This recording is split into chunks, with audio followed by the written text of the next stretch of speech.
Pimpalgaon Baswant police Thane हद्दीत गोवंश जनावरांची तस्करी करणारे वाहनांवर छापा। 17 गोवंश जनावरांची सुखरूप सुटका। नाशिक ग्रामीण पोलिसांची कारवाई। गोवंश जनावरांची होणारी अवैध वाहतूक, चोरी, कत्तल, मांस विक्री रोखण्यासाठी गोरक्षक स्क्वॉडद्वारे कारवाई करण्यात येत आहे। ग्रामीण भागातून गोवंश जनावरांची चोरी करून कत्तलीच्या उद्देशाने चोरट्या मार्गाने वाहतूक केली जात आहे।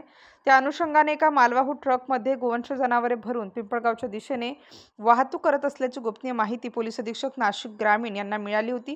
त्याप्रमाणे गोरक्षक स्क्वॉड व स्थानिक गुन्हे शाखाचे पथकातील अधिकारी व अंमलदार यांनी पिंपळगाव बसवंत वणी चौफुली परिसरात सापळा रचून सदर वाहन अडवण्याचा प्रयत्न केला, परंतु वाहन चालकाने भरधाव वेगाने वाहन चालवून मालेगावच्या दिशेने पलायन केले।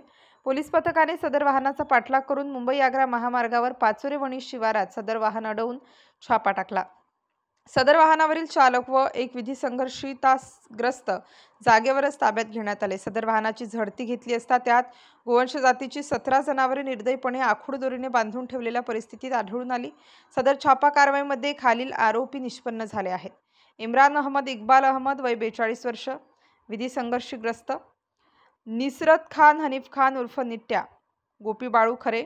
यातील आरोपी क्रमांक 1 वाहन चालक यास ताब्यात घेण्यात आले असून तो त्याच्या साथीदाराच्या मदतीने विनापरवाना बेकायदेशीररित्या गोवंश जनावरांची कत्तल करण्याच्या उद्देशाने निर्दयतेने वागवून त्यांना त्रास होईल अशा रीतीने वाहतूक करताना मिळून आले असून त्यांच्या विरुद्ध पिंपळगाव पोलीस ठाणे येथे महाराष्ट्र प्राणी संरक्षण कायदा कलम नुसार गुन्हा दाखल करण्यात आला असून सदर आरोपितांच्या कब्जातून गोवंश जातीची 17 जनावरे, एक टाटा कंपनीचा ट्रक, मोबाईल फोन असा एकूण 14,36,000 रुपये किमतीचा मुद्देमाल जप्त करण्यात आला।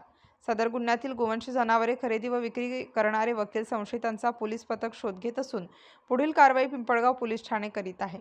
नाशिक ग्रामीण जिल्हा स्थानिक गुन्हे शाखेचे पोलीस निरीक्षक श्री रवींद्र मगर, गोरक्षक स्क्वॉड व स्थानिक गुन्हे शाखेचे पथकातील पोलीस अंमलदार सचिन धारणकर, धनंजय शिलावटे, प्रीतम लोखंडे, माधव साळे, नवनाथ वाघमोडे, निलेश सावकार, राहुल आहेर यांच्या पथकाने सदरची कारवाई केली आहे।